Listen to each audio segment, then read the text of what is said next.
कक्षा 12वीं विषय गणित प्रश्नावली 13 अध्याय 13 अवकल समीकरण। किसी बैंक में मूलधन की वृद्धि 5% वार्षिक की दर से होती है। इस बैंक में रुपए 1000 जमा कराए जाते हैं। यह ज्ञात कीजिए कि 10 वर्ष बाद यह राशि कितनी हो जाएगी। तो ध्यान से देखिए, 5% वार्षिक की दर से हमको ये ज्ञात करना कि राशि कितनी हो जाएगी। तो हम मान ले रहे कि माना मूलधन P है। यदि मान लिया कि मूलधन P है, ऐसी कंडीशन में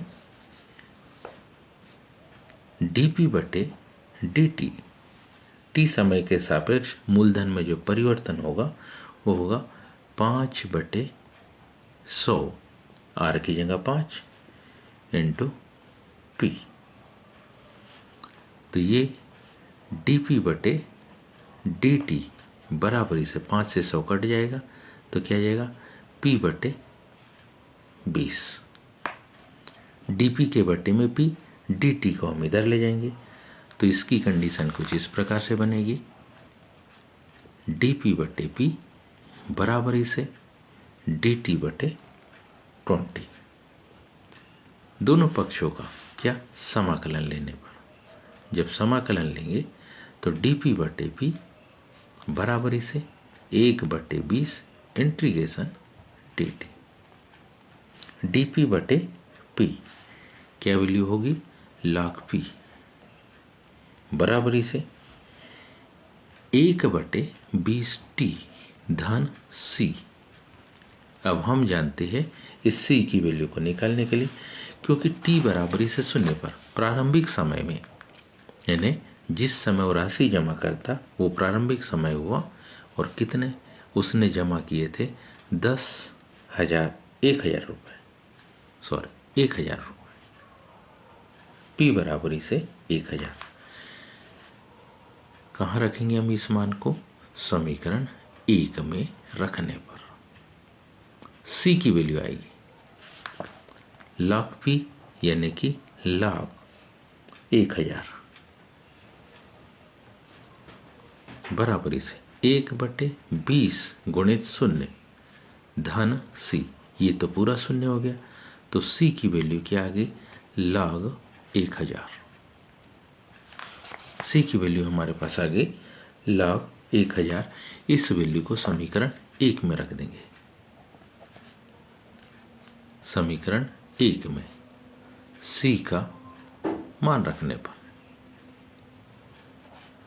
समीकरण 1 में जब हम C का मान रखेंगे तो log P बराबरी से 1/20 इंटू टी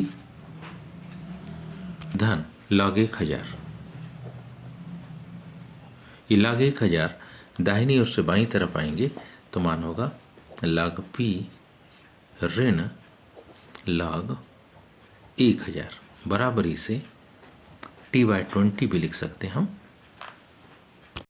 इस प्रकार घटाने में तो यहाँ पर एक log का नियम लग जाता है। ध्यान दीजिए, यदि log m हो माइनस log n हो तो हम इसको लिखते log m बटे n। तो ये P अंश में हो जाएगा और 1000 बटे में हो जाएगा। तो ये होगा log P बटे 1000 बराबरी से t बटे 20। अब क्या t बराबरी से कितना, t बराबरी से 10 वर्ष पश्चात, मतलब t की वैल्यू यहाँ 10 रख देंगे। तो log हमारे पास P बटे 1000 इक्वल टू क्या आ गया, 10/20। 10 में हम 20 का क्या करेंगे, भाग देंगे। तो मान क्या होगा, log P बटे 1000, ये मान आ जाएगा 0.5। अब हम इसे सब जानते हैं कि कुछ इस प्रकार से घातांक के नियमों को हमने पढ़े हैं। उन नियमों को एक बार फिर से हम देखें। यदि हमारे पास 2 की घात 3 हो तो बराबरी से हम क्या लिखते हैं 8, और इसी को जब log के रूप में लिखने की बारी आती है तो क्या होता है 2 बेस में चला जाता है, इक्वल टू क्या 3। यहाँ कुछ नहीं है, मतलब क्या है यहाँ ई बेस है। तो अब क्या हो जाएगा, अगर यहाँ से log को हटाएंगे हम तो यहाँ से log हट जाएगा, लेकिन कैसे हटेगा देखिए। तो यहाँ से log हटेगा तो क्या होगा e⁻⁵ इक्वल टू क्या p/1000।